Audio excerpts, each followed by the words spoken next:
Imagine a queen, powerful, respected, ruling over a golden kingdom filled with wealth and wonder. But one day, she received a letter from a man who commands birds, controls jinn, and speaks in the name of Allah. And that changes everything. This is not just a story from history. It's a living lesson of truth, humility, and submission to Allah.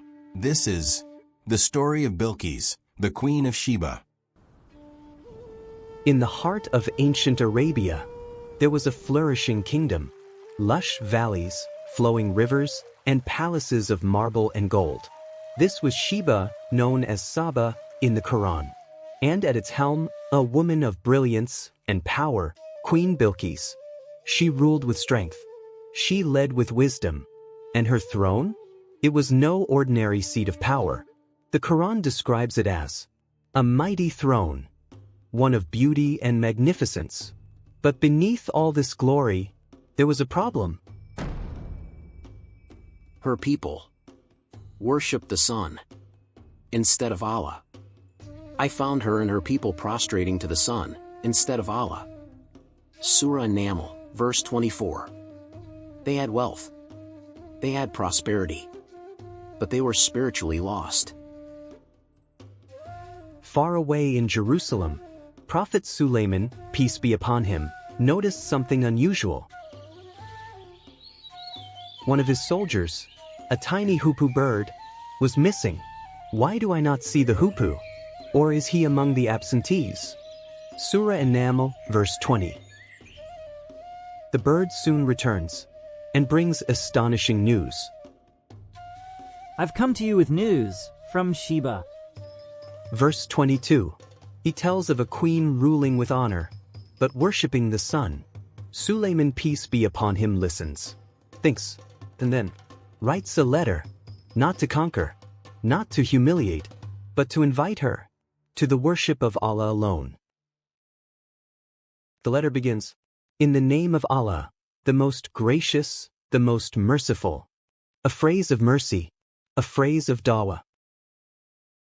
Do not be arrogant with me, but come to me in submission. Surah An-Naml, verse 31. Sulayman alayhis salam does not show pride. He does not mention his armies. He simply calls to Allah. This is a leader inviting another to truth, a dawah approach we must learn from. Bilqees reads the letter. She does not panic. Instead, she consults her council. O chiefs, advise me.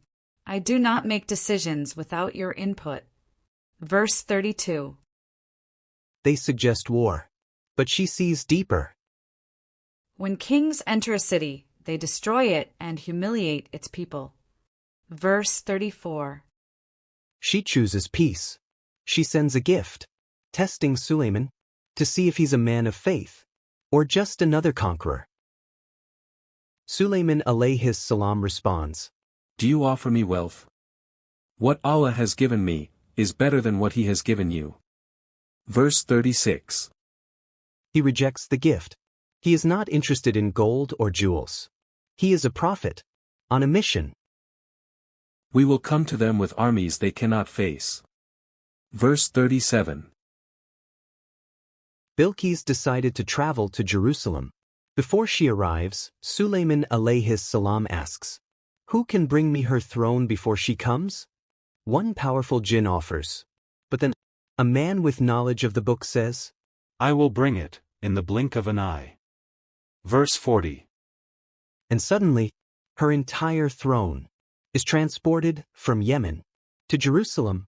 When the throne was brought before Prophet Sulayman, he recognized it as a miracle and a blessing from Allah.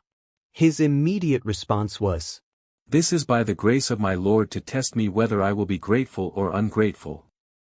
Surah An-Naml, 27 verse 40. When she enters the palace, Sulayman shows her the throne, disguised. Is your throne like this? She pauses. It seems it is the same. She answers wisely. Then he invites her into a palace, with a floor made of clear glass. She thinks it's water, and lifts her garment. He gently says, It is a palace made of glass. Verse 44. It was not deception, it was a lesson. Things aren't always as they seem. She is now convinced.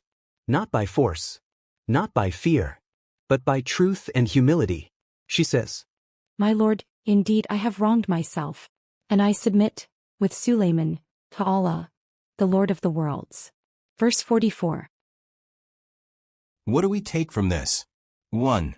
Leadership with humility is noble. 2. Intelligence and faith can coexist, especially in women. 3. Dawah is more powerful when done with wisdom, not war. 4. Truth seekers should always be encouraged, never judged. 5. Knowledge and sincerity are mightier than power and armies. 6. Recognizing Allah's blessing as a means of gratitude and worship rather than display of pride and power. Bilqees ruled a mighty kingdom, but found greater power in submission to her Lord. May Allah guide us like He guided her. May we seek truth, even if it means letting go of pride, status, or comfort. If this story touched your heart, don't forget to like, comment your thoughts, and subscribe for more timeless Quranic stories. Until next time, Assalamu alaikum.